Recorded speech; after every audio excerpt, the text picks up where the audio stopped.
Assalamualaikum everyone. Today we are going to learn about one of the most famous poem of Lord George Byron, She Walks in Beauty. Before we discuss about poem, we were going to see a brief introduction of Lord Byron. George Gordon Byron, sixth Byron, ये जो इसका full name क्या था, George Gordon Byron था। Sixth जो है ये children था बायरोन फैमिली का, commonly known as Lord Byron. Commonly इसको क्या बोला जाता है, लॉर्ड बायरोन बोला जाता है, ठीक है।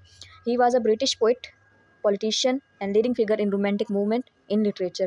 He is widely regarded as one of the greatest poet in English language. ये पैदा कब हुआ, जनवरी 22 के अंदर 1788 इन लंदन इंग्लैंड, और इसकी डेथ कब हुई, अप्रैल 19 1824 इन मिसोलॉन्गी ग्रीस।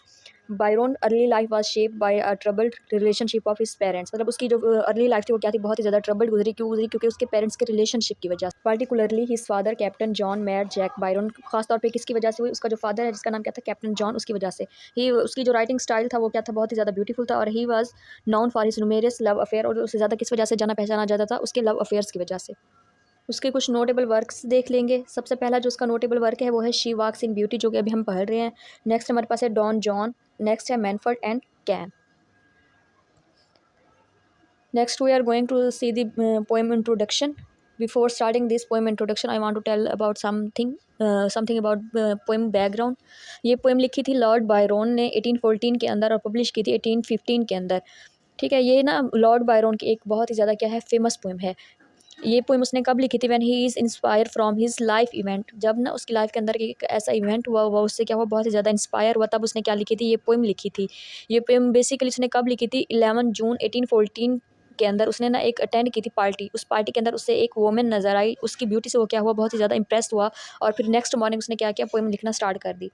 अब हम थोड़ा सा पोएम का इंट्रोडक्शन देख लेते हैं, ठीक है। She Walks in Beauty is a famous poem by British Romantic poet Lord Byron. ये उसकी क्या है, बहुत ही ज़्यादा फेमस पोएम है। इसके अंदर वो क्या करता है, basically the poem praises seeks and to capture the sense of beauty of a particular woman. यहाँ पे वो क्या करता है, एक पर्टिकुलर वोमन के ब्यूटी की क्या करता है, प्रेज करता है, ठीक है। फिर उसके अंदर वो बहुत सारी चीज़ों के साथ उसका क्या करता है, कंपैरिजन करता है। सबसे पहले वो जिसके साथ कंपैरिजन करता है, she the speaker compare this woman to a lovely night with a clear starry sky. पहले वो कंपैरिजन किसके साथ करता है, उसका एक क्लियर स्काई के साथ, मतलब एक क्लियर स्काई मीन उसके अंदर कोई क्लाउड्स वगैरह ना हो, सिर्फ स्टार्स हो जो क्या कर रहे हो, शाइनिंग कर रहे हो। नेक्स्ट हम देखेंगे इसकी publication in writing date. She Walks in Beauty is a poem written by Lord Byron. It was written in 1814. कब ये लिखी गई थी, 1814 के अंदर, एंड पब्लिश कब हुई, 1815 के अंदर. Next, we are going to see the form of the poem. It has a simple and regular form. It is comprised of 3 6 lines stanzas. मतलब इसके अंदर टोटल कितने स्टैंजाज है, 3 स्टैंजाज हैं, और हर लाइन के अंदर कितनी, हर स्टैंजा के अंदर कितनी लाइन्स होगी, 6 line.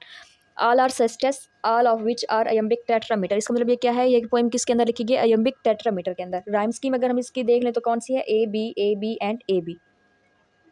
Next we are going to see the summary of the poem. अब इस पोएम के अंदर बेसिकली क्या है कि एक राइटर है, ठीक है ना, वो एक लड़की से क्या होता है, बहुत ही ज़्यादा इंप्रेस होता है, ठीक है। फिर वो उसका क्या करता है, कंपैरिजन, एक ब्यूटीफुल वुमन का क्या करता है, कंपैरिजन करता है किसके साथ, क्लियर नाइट स्काई के साथ. इसका मतलब क्या है कि क्लियर नाइट स्काई का मतलब बेसिकली क्या होता है कि उसके अंदर ना कोई क्लाउड्स वगैरह ना हो, सिर्फ क्या हो, जो स्टार्स हों वो क्या कर रहे हो, जो ब्राइट हों और शाइन कर रहे हों. The finest light and darkness come together. अब यहाँ पे ना वो एक बैलेंस करके ना बताता है कि उस जो वुमेन है ना, उसके फेस के ऊपर एक लाइट पड़ रही है, ठीक है, और शेड भी पड़ रहा है, और वो एक बैलेंस के साथ ना उस वुमेन की क्या करें, ब्यूटी को या अपीयरेंस को क्या करें, बहुत ही ज़्यादा खूबसूरत बना रहे हैं. Particularly with her eyes, particular किस चीज़ को वो खूबसूरत बना के दिखा रहे हैं, उसकी आंखों को. This gentle and delicate play of light is heavenly. अब वो जो ये जो लाइट है ना, उसको क्या कहता है, ये हेवन से आई हुई लाइट है. Such kind of light is heavenly light, perfect light.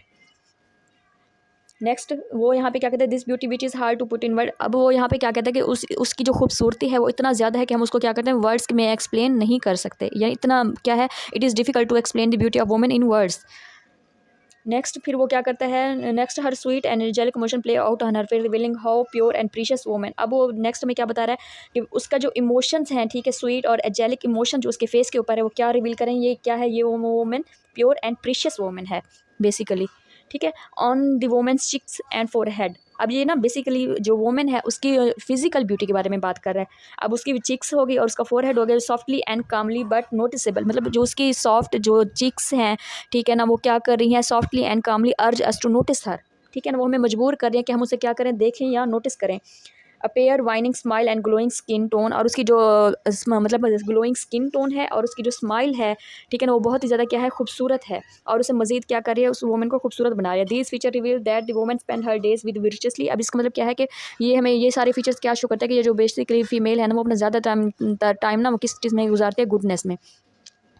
So that this woman spent her much time in goodness and has a special peace and that possesses a peaceful mind and that. अब यहाँ पहले ऊपर उसने सारी क्या की, physical beauty, अब यहाँ पे ना वो आउट इनर ब्यूटी के बारे में बात कर रहा है, ठीक है ना, peaceful mind and that she has a innocent loving heart. अब उसने यहाँ पे क्या बताया, दो चीज़ों के बारे में, एक तो उसका पीसफुल माइंड और उसके लविंग हार्ट के बारे में। थ्रू आउट दी पोइम उसने क्या की, फिजिकल ब्यूटी की बात की, ठीक है, आखिर में उसने क्या किया, उसकी जो इनर ब्यूटी थी, उसका हार्ट और उसका माइंड, उसके बारे में बात की। ये थी थोड़ी सी इसकी summary. Next we are going to see the themes of the poem. The first theme is the theme of inner and outer beauty.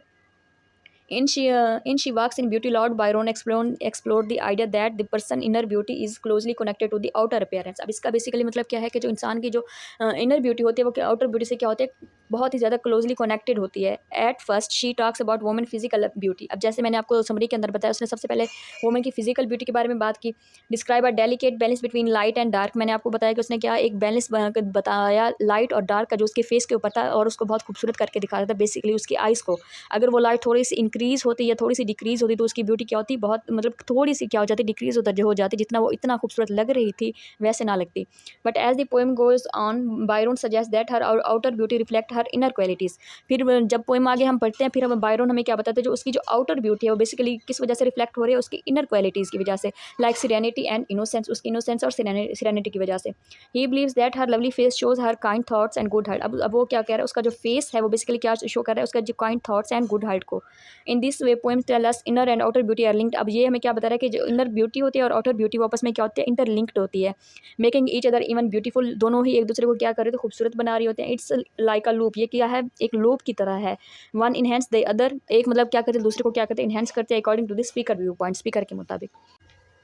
और second theme is the theme of beauty and harmony, ठीक है ना। अब इसके अंदर क्या है basically कि वो ना किस तरह एक परफेक्टली लाइट और डार्क का क्या ब्लेंड करके दिखाता है उसकी खूबसूरती को। Next theme is theme of innocence. The subject of innocence hurt suggest of purity and naivety that adds to her beauty. अब इनोसेंस की थीम कब आएगी, जब वो उसके हर्ट के बारे में बात करता है, इनर ब्यूटी के बारे में। Next theme of love. The speaker admiration and adoration of are the woman's beauty convey a deep sense of love and appreciation.